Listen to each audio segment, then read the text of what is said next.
What is going on? Welcome back to Trading Stocks. Today we're going to talk to you about SoundHound.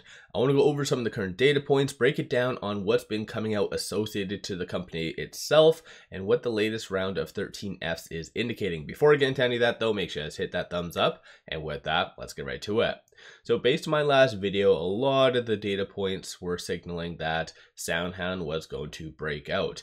It did go up a little bit, so it went up over the last 5 days, 5.14%. But in my opinion, based on the news as well that came out on the 10th, this should not be in the fours. And the options is kind of signaling that. And so big money is quietly getting in on Friday. So I want to go over all of that. But based on the news that came out on the 10th, so SoundHound Amelia did win the Excellent Advanced Technology 2024 Award for Retail Banking Solutions.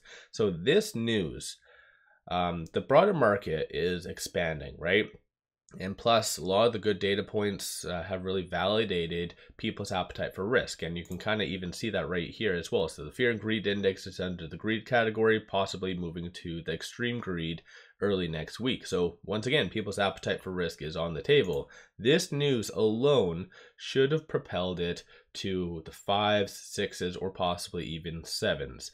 And like I just mentioned, the options, big money, is thinking the same thing. So I think just SoundHound is very just suppressed, and that is largely linked to this right here. So 25.31% of the free float is being shorted. So despite the broader market really expanding, you see shorts still lingering. So the high was roughly 28.54%. That was kind of mid-September, September 18th. They got out a little bit, but still they are lingering. I don't know if they're anticipating negative data coming from SoundHound's upcoming earnings, which right now is slated for November the 8th. But like I've brought up, this is the most optimistic earnings of them all. And so yeah, I think in general, shorts are about to lose their crap. I could be wrong. My crystal ball sometimes is wrong as well. But I think just big money is really quietly getting in. And even based on my last video, said the exact same thing.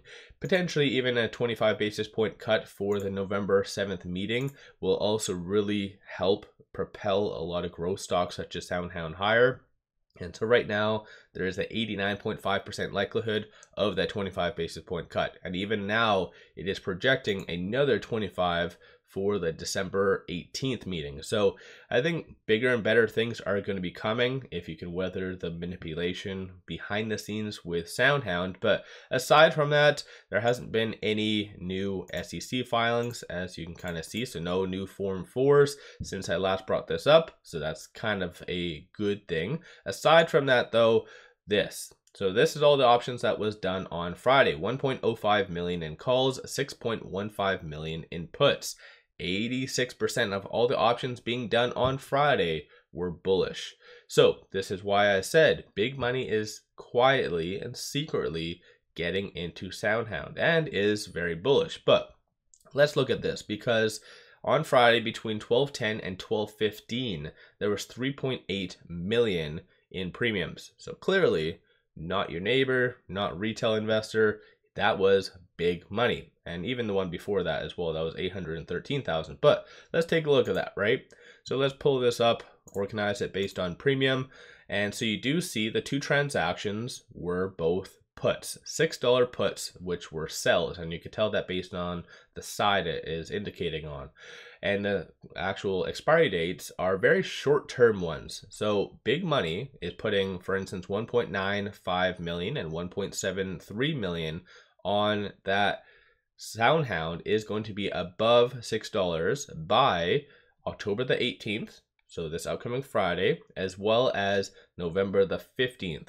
So in case you guys don't know options, by them selling a $6 put, they are ultimately assuming that SoundHound is going to be above $6 by those expiry dates. If not, they buy it at $6. So in reality, that is a very bullish option trade.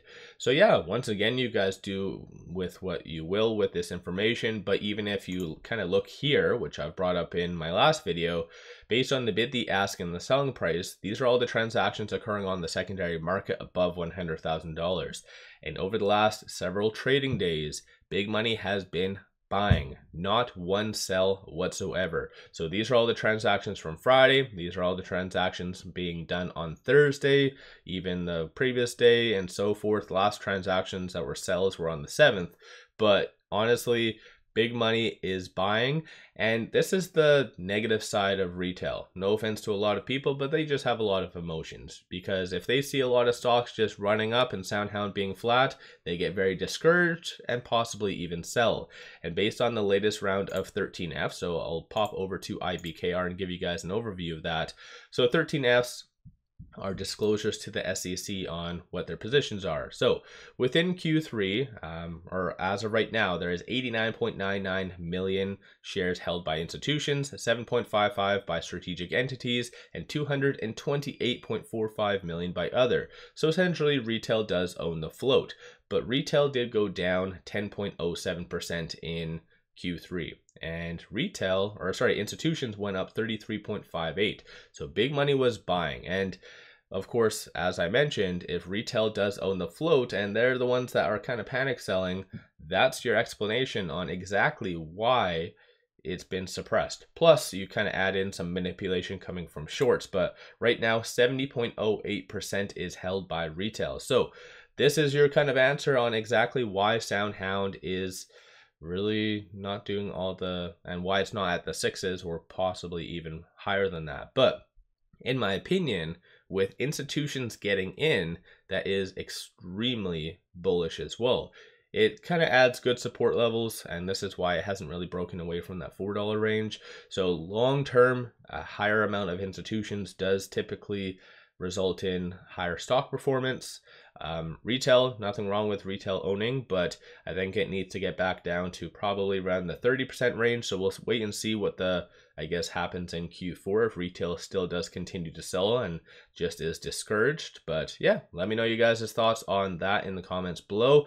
I'll continue to analyze what analysts are doing as far as earnings per share estimates, revenue, and whatever else. And closer to the earnings date, I'll give you guys an overview of that. But on a side note, if you're wanting all that information from 𝗖𝗢𝗡𝗘𝗧𝗧 completely free, take a look at the link in the description below and also the comments. But as of right now, though, with SoundHound at $4.91, it is trading between this pivot and this R1. So 471 is going to be the strong support, and then 503 is going to be the next strong resistance / target. And on the actual chart itself, it does show a lot of signs that it wants to break out. It is very, very pent up, and I've brought this up in the past. A lot of stocks do this same kind of consolidation, and then eventually one good piece of news, it just breaks like a mother. Yeah, so honestly, I know my last video I did say that a breakout is coming. I still do feel that based on everything I am saying right now, it is going to be a very interesting week, and possibly you might see that 6s, 7s, or whatever else. So do with all this information what you will. Once again, I'm not here to kind of get you guys to buy. I'm not going to get you guys to sell. You guys do whatever floats your boat in the end, but you can't disagree with the data. Retail selling and shorts just obviously lingering around quite a lot. It does take a toll in the stock price. And for instance, when shorts are able to return, so on Friday, shorts returned 1.37 million shares. So that obviously aided in it having a nice a good amount of buying pressure. And lo and behold, that's why SoundHound ended up green on Friday, up 1.45%. So yeah, let me know you guys' thoughts on SoundHound. Have you guys been buyers? Have you guys been sellers? What have you guys been doing behind the scenes?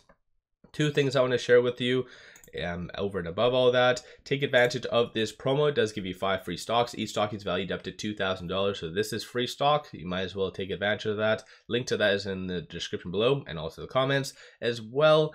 I did launch memberships with this YouTube channel, so if you're interested in buy signals or you just want to support the channel, highly recommend you guys taking a look at my memberships. Similarly, it is in the description below and also the comments. With all that said, appreciate all of you guys watching.